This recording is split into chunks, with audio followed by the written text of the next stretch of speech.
Alright everyone, hello and welcome to our Final Fantasy Knights and Paladin, because we have to put them together because they're kind of like very similar.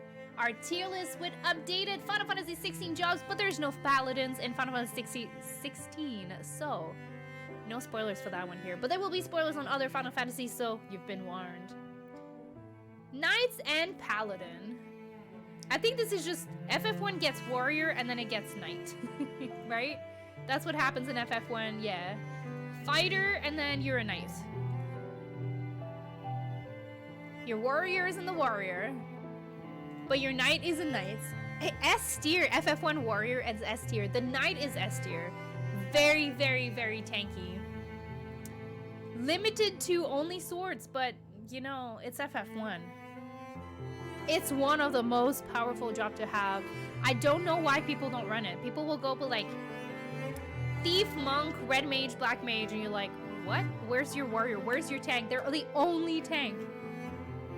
You can do the whole game with 4 warriors, absolutely. I mean, you can technically do all of FF1 with 4 white mage, but that's a little bit more challenging. We have to put them in S tier. We just have to. I don't have an excuse. We must. Then there's this guy that I forgot his name.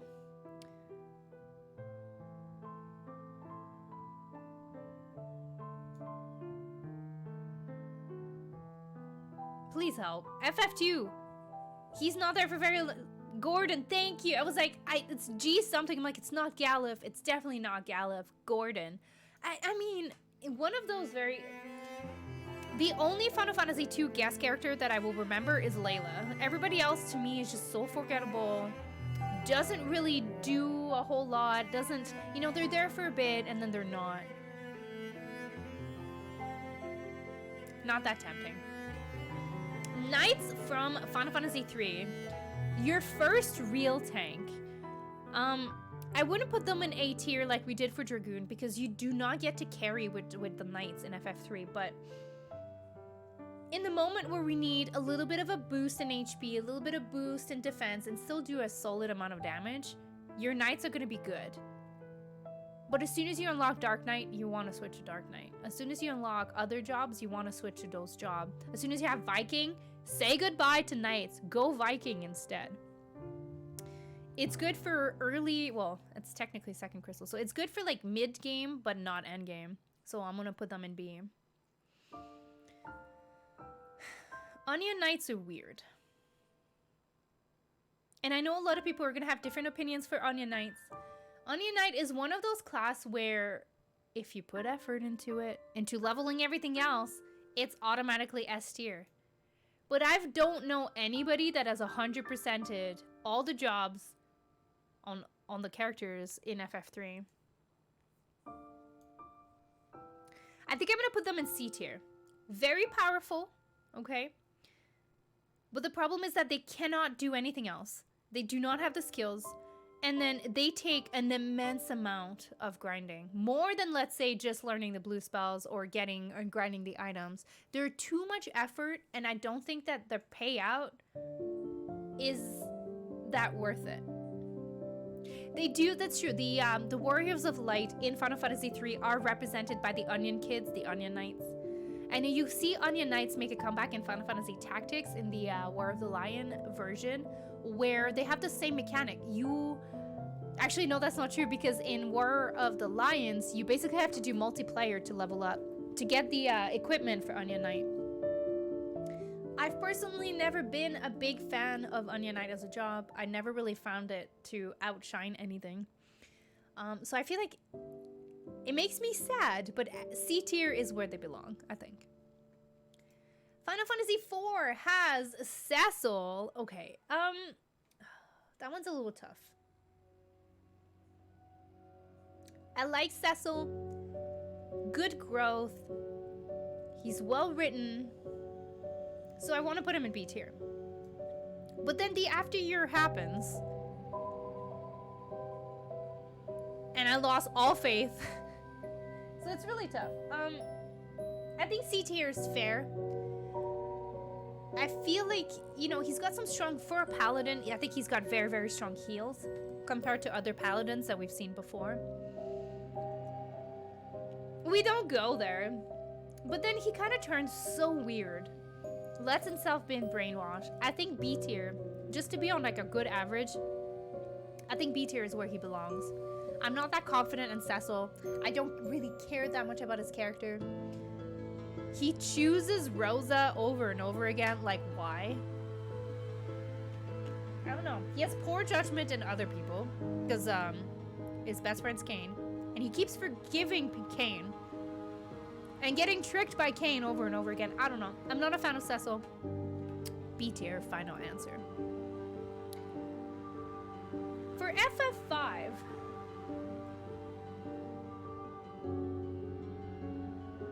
I see them basically the same as I see FF3. It's a tank HP sponge. I don't know that they have anything that makes them shine. There is nothing like, yeah, I need a knight, you know? We can live without. There's other classes that can do what they do differently and better.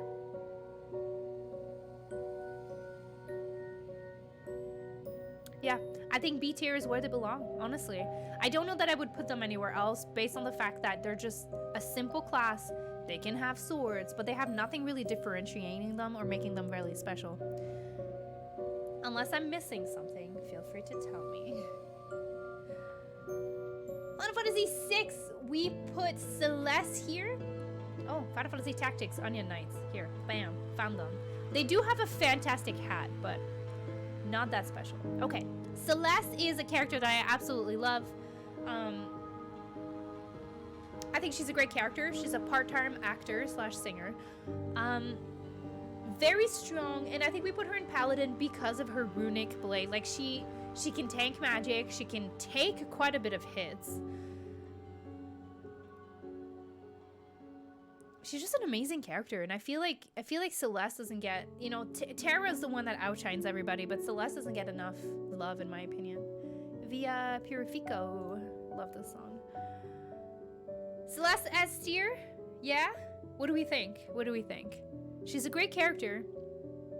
She can be very strong. She's more kind of like a Spellblade / Red Mage, so I can understand where we could have put her into Red Mage as well. I think Paladin does fit her well. You loved her in Wolf in World of Final Fantasy. Yeah, I forgot that she was in there. Although she does wear like a unitard, so maybe like we put her in like A tier. I'm kidding. Celeste is S tier. Final Fantasy VII does not really have a knight or a paladin. It has a warrior fighter. FF8 does not have a knight or paladin either much. FF9, well, we have two. Hi, Hatspace. We have Steiner, which is B tier at most. I don't dislike Steiner, but I don't like him either. I like what he can do with Vivi. Love the combos. Love the combos that they can do together, but without Vivi, Steiner just doesn't shine as much. He also refuses to listen to his princess / queen. I have some issues with Steiner, but he's not bad, and at the end he does turn around and, you know, like he grows. There's character growth in Steiner in FF9. So I think I would put him below Cecil, but definitely not in C tier, because yes, he does have the Excalibur too. He has very strong skills, and if Beatrix falls in love with him, he's gotta have something. Like, if Beatrix cares for Steiner, there has to be some kind of redeeming factor that we just don't see, you know? Because Beatrix is S tier to me. Very strong, goes against the queen to save the princess, realizes what's going on, even quits for the princess because she feels like she failed her, although Garnet's like, no, you're not quitting. But there's something honorable about Beatrix that I really like. Very strong character, almost one-shots the party twice, but it ended up seeing the truth and acting accordingly, and that's why I respect Beatrix so much. Maybe Beatrix isn't all that we expect her to be. I mean, you you're not wrong. And maybe she's just, it's the only man that she knows. Who knows, right? But, like, Beatrix fights her way into the power position that she is as a commander, right? She has saved the queen as a sword. She worked hard to get there. Mindlessly follows orders because that's what she's been thought to, I suppose. And then eventually goes like, wait.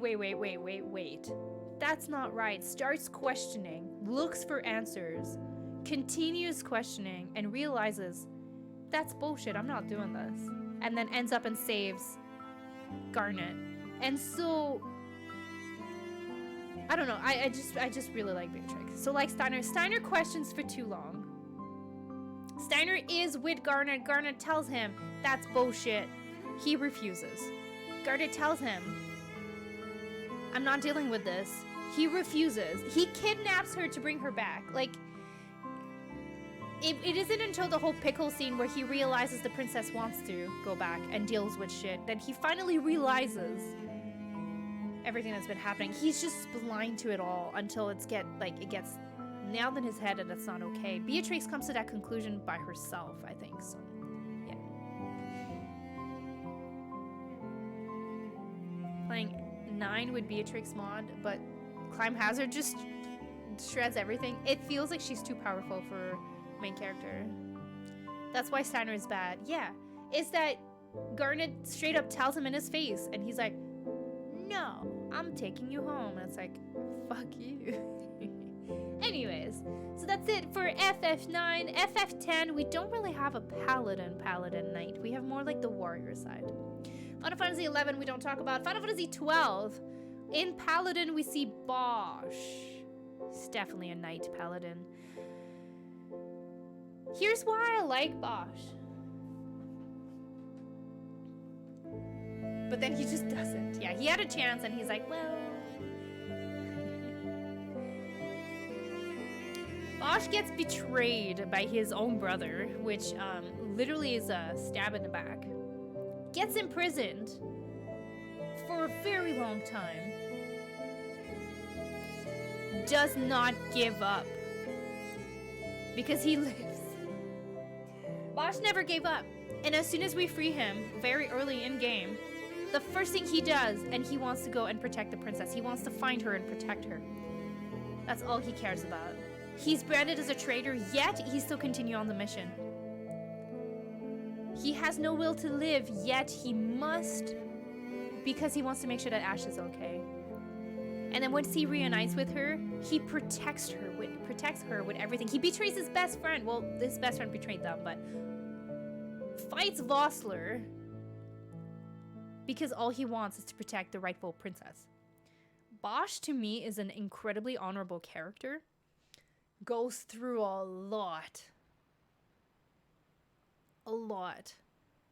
Just to protect her and be by her side and make sure that she reaches. He questions when Ash is kind of like wanting to use a question. He questions it, but he would follow her till the end regardless. I think Bosch is a great character, and I understand why he was almost the main character. It makes sense. And he does it for Rex. Well, he cares about Vaughn because he feels bad for Rex, but I don't think that he survives because of it. I think it's truly making sure that, you know, the kingdom is saved. And he realized with Ash, and he's like, he will do anything in his power to help her. And that's honorable, in my opinion. Now let's talk about Ash. Part of me wants to put her here. Part of me wants to put her here. But I think she's top of B tier. And please, please, no hate. I'm sorry. She's a great character, yes. But there is a moment in her heart where she debates doing the wrong thing. And then, you know what? Because she doesn't do it, let's put her with Bosch here. She does what's right, but she almost doesn't. And there's something like, the reason why she's not S tier is that she's very stubborn.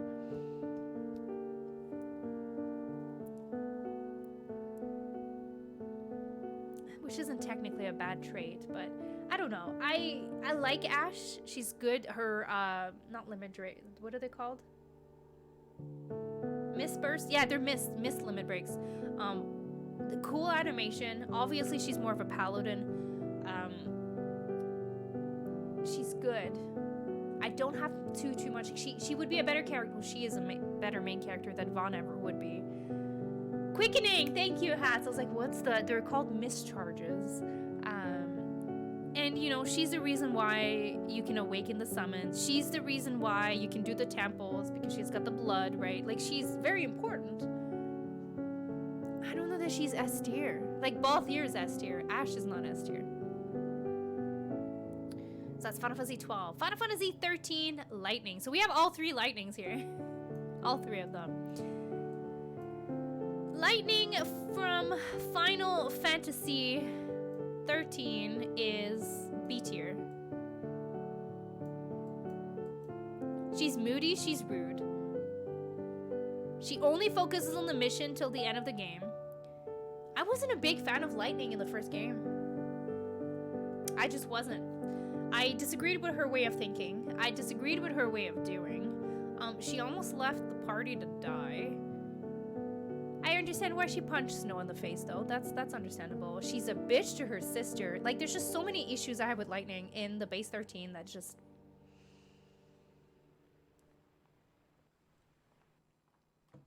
It grates me a little bit. I understand that she's a soldier. I understand that, you know, she was trained to think that way. I just don't think that's justified. I think there was no reason to be mad to the group or mean to the group. Hope does make her change. Yes, mid-game she does grow a little bit, but I don't think that it's until she's in 13-2 that she actually becomes a hero, a main character to me. She becomes, I call her Valkyrie Lightning. She's not technically a Valkyrie, but she understands the responsibilities that she now has and finally accepts them, because all of 13's theme is defying your fate. In 13-2, she's like, oh, I kind of gotta do something about this. And she finally realized, oh, I'm gonna need help doing that. And so that's a huge character growth. I like her in 13-2. I like her outfit, and I like the one-on-one fight with Caius that you have, that you keep doing and you keep losing and you keep trying. That part was really cool. And I know a lot of people absolutely love Lightning, but she's not that memorable to me. I didn't know Lightning was in 13-2. Yeah, she is. Not as the main character, but as a main character. Non-playable, except that DLC. Lightning returns Lightning.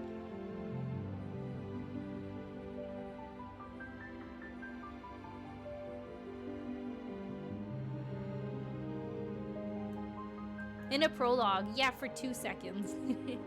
Like, you don't actually, like, you don't play the game as Lightning. Yeah. You do for the tutorial, and then you do for the DLC. But the DLC, you don't even really walk around with her. You just do the same fight over and over again until you beat it. The whole point of that DLC is that you start and you die. Then you do the fight again and you die. Then you do the fight again and you die. But as you die, you get levels.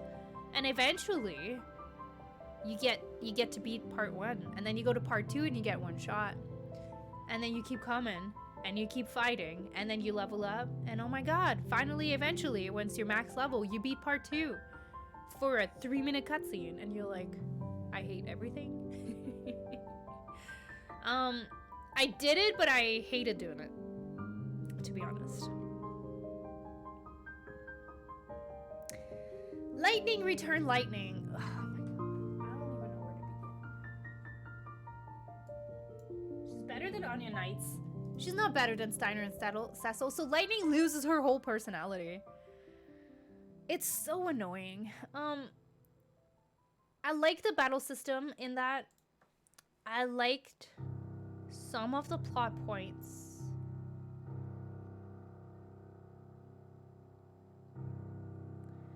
I just didn't like her in Lightning Returns. Like, it's not the main character that I wanted. Hi, Boat Ladder.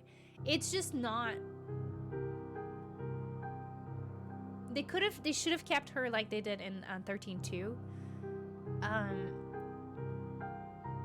I just feel like everything influences Lightning in Lightning Returns, where in the other two games she's very hard to influence because she's very strong-willed and strong-minded. But in in Lightning Returns, she'll follow anything and anything. I don't know. That game was cool in a way of the battle system was cool, the time system was okay, but the story was just, it destroyed Lightning as a character to me. So I'm gonna put her in C tier because I don't know where else to put her. It's cool that you could change your paradigm, so you had a choice of 3 dress spheres basically. What were they called? They were called schematas. So you can change between your schematas in battle, like you could in Final Fantasy X too, but that speaks about the battle system and not necessarily the actual personality, which she has none. Like she became, for some reason, she became incredibly gullible, incredibly shallow. Like it's just, she lost her personality in Lightning Return, and it kind of bothered me a little bit. Final Fantasy 13 token Paladin / Knights. We debated putting Gratatia in all of them. We debated putting Jack from Stranger of Paradise in all of them. We just didn't want to do the memes. Final Fantasy 15 Knight Paladin. Well, we have Gladio. I like Gladio better than I like Steiner. Do I like Cecil? I like Gladio better than Cecil. Better than Lightning? Better than Lightning? Better than base Lightning. So, I have a love-hate relationship with Gladio. Or Gladiolus or whatever. While I understand... you know what? No, he's an asshole. Well, I understand that he needs to be firm and tough with Noctis. He has a very asshole way to go about it, and it irked me when I played the game. Leaves your party in a very crucial moment, by the way. Yes, he's on a quest for power, but like, dude, don't leave your charge. He's very strong. I was terrible at the Gladio DLC. Like, terrible. I'm just, yeah, not a fan of him. I think I'm actually going to drop them in C tier. I think he's better than Steiner in some way. But the whole thing when you're Noctis and you follow Gladio, I think right before Titan, all of what he says to Noctis, you just want to punch him in the face. I never understood why he was such an asshole to him. Other than like, well, I gotta tough him up a little bit. No, that's not how you do that. This is just not an excuse. So I don't know. Then we have Type 0. Queen is actually good, and she's one of the few really, really strong spellcasters as well. Never really use her, but I know a lot of people that do use her as a main party member and find her very, because she's somewhat fast and she's decently strong. I'm gonna put her in A. I'm gonna put her in mid B because I don't know. I'm only going by what people have told me before and that they love her, but I've personally never really used her. So I feel like it's not fair to me to put her higher or lower than B if I don't have a strong opinion on her yet. Her AoE light ability is nuts. Queen was your secondary character. I played the whole game with Seven, the whip sword lady, and then my off people were Cater and Trey. That was my party the whole time.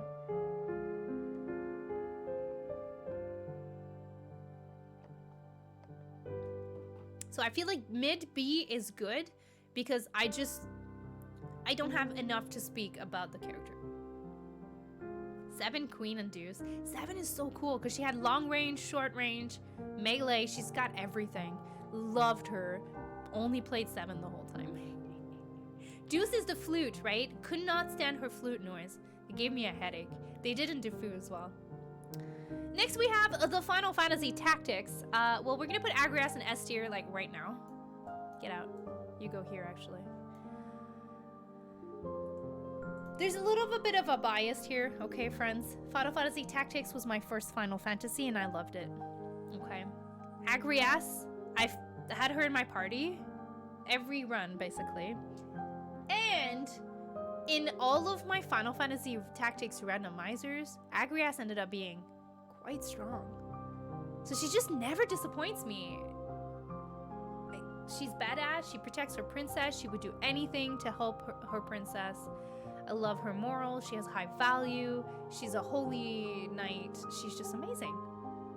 I don't know anybody that doesn't like Agrias. Do you? If you do, tell me why. Because you can't change my mind. You can't. She's pretty strong. She's always strong. The Thunder God Cid has to be S tier because we all know that he's S tier. I've tried my best to not use him in runs because he trivializes Final Fantasy Tactics. But if we speak to the story of Cid and everything that he's gone through and everything we know about his character, he's a very good character. Personality-wise, he does his best. Stands for justice. He's just so freaking good. Why would he not be S tier? Then we have our regular knights in Final Fantasy Tactics. I would put them around the FF5 knights. Honestly, the only really big use for the knights are the breaks, which you could have as a secondary job. They're useful if you have, let's say, the Defender Sword or the Save the Queen, right? Because they're the one class that can do two-handed swords, but you would never run a party of full knights. And once you unlock Holy Knights, why would you run a single knight, you know? Early game knights are your tanks. But then you can switch Dragoon and have the same amount of tanking, right? So they're pretty average, very strong early game. They can be okay late game if you need that power, like that defensive spike. But I don't know that knight is a job that you run as a main job. You'll run it a second job. So it's not a, you know, C or D tier. We don't have a lot of Ds. B is probably where I would put Tactics Knights.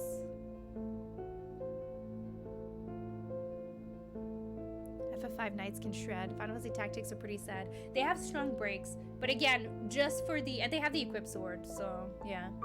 I would, they're basically on par in my opinion. And is this a Moogle Knight?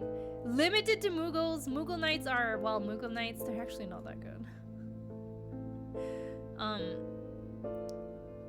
High defense. They're a little bit faster than regular Knights, but like, they're okay. They're okay.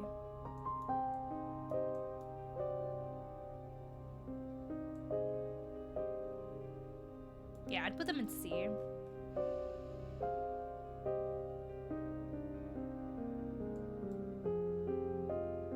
You can tell I'm not a lightning fan girl. Yeah, I think as far as knights and paladins go, I think that's it.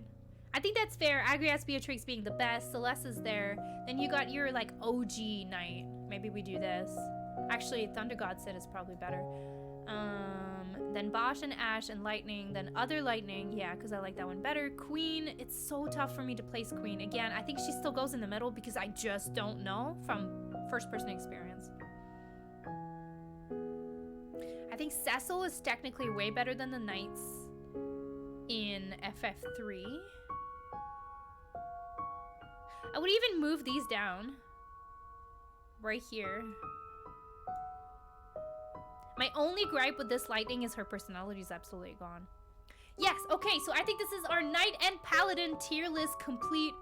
I think I'm happy with all of this. Would you add some character to this? Would you take some characters away? Would you rank this differently? Please let me know. Now's your chance. I'm gonna screenshot this for my own records. Let me know what you think. Because some of these are really hard to rank. Moogle Knight secondary on a Mog Gunner. Ooh, I don't think I've run Moogle Knight secondary actually. Or we put Orin as a samurai. Bottom heavy. I think so. You can tell I'm a caster main when like most black mages were S tiers. Oh man. Most black mages were S tiers. The problem, okay, but see, here's the thing, right? So, knights and paladins have like such a wide array of skills, and very different one from another. So this one was a little bit harder, but like Onion Knight takes too much investment. They can be very, very good. They could be S tier if you grinded everything, but it's, again, the return on investment isn't as good at, like, the payout isn't as good as I would want it to be, I think. Come on, Knight on Gunner. I mean, you could Ultima from A. Oh, that's right. Ultima Blade. Honestly, I never really ran many Mughals. The Mughal I had was... Oh, what was his name? Hurdy?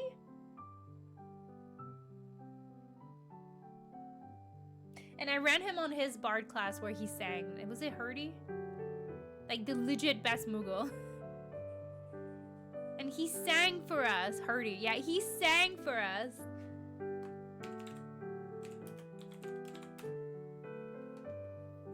I have a video. Hurdy singing.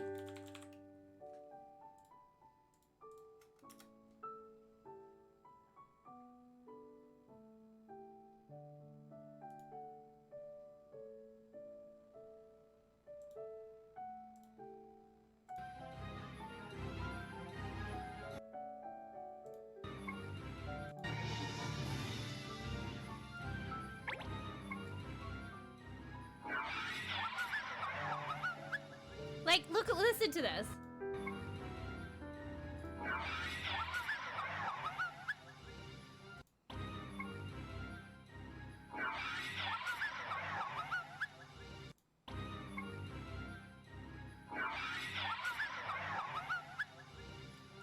That's the cutest ever Mughal ever. Like, it's just so cute.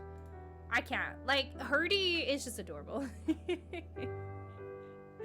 And then that's the only Mughal we used, so I never really got into the Mog Knight and all of that in my playthrough. I've only played it once. However, I am not really working on it anymore, but I'm trying to 100% Tactics Events too. And Hurdy is still in my main party, therefore I could try that combo and